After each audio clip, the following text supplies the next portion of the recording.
Hi there, this is Mark Edelman, speech-language pathologist, and welcome to the teaching of talking. Today I want to speak to you about why many with aphasia are not really succeeding.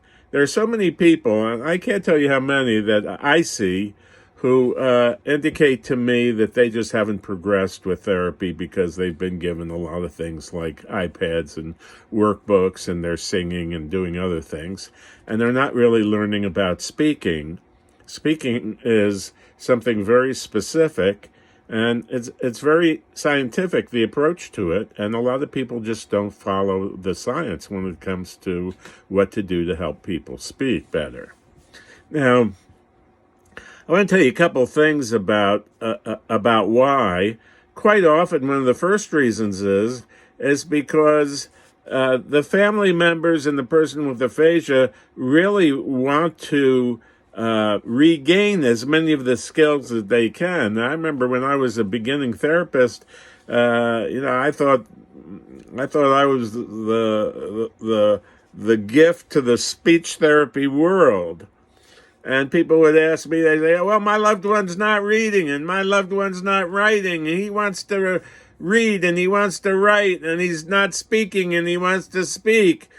And so what I did, unfortunately, when I first started out, was that I attempted to do the reading recognition work, the writing, and the speech. And guess what?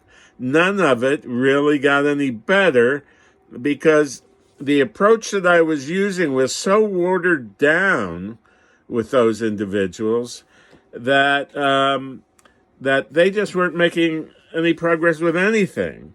And so one of the things I learned early in my career was that if you're going to help a person speak better, try and pick out one or two major things to focus on and focus on that until you achieve that, then move on to the other thing.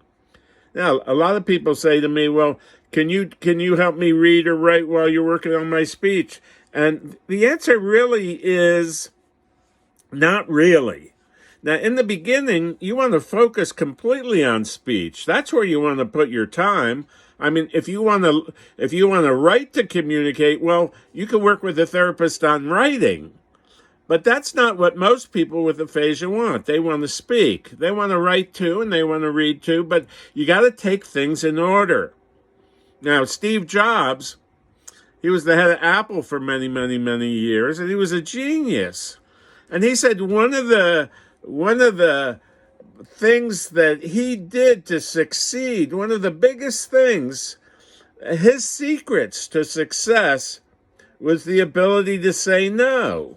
And you might say, well, what do you mean, Mark? What do you mean say no?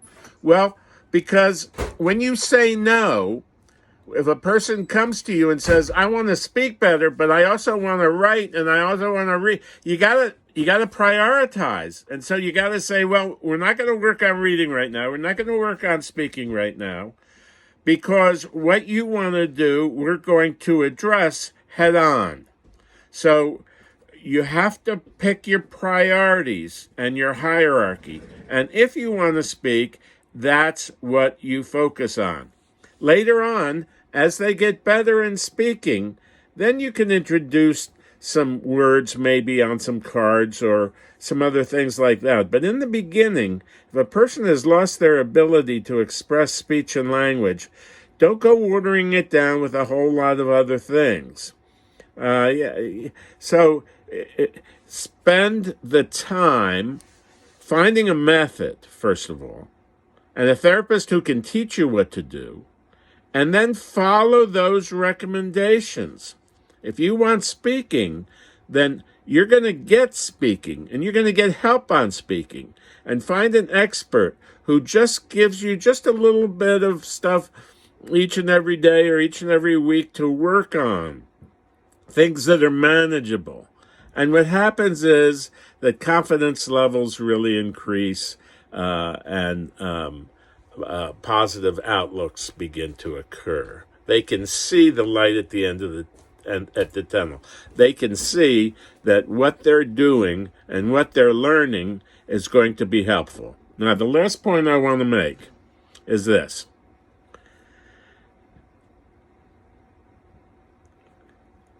Nobody is going to learn how to talk again if they have a moderate to severe or profound problem from a machine, from an iPad, or singing happy birthday. That's just never going to happen. And the other thing is, you can't give the responsibility of learning how to speak again to a machine when nobody even knows what the problem is, how severe it is, what you should work on first, what you should work on second.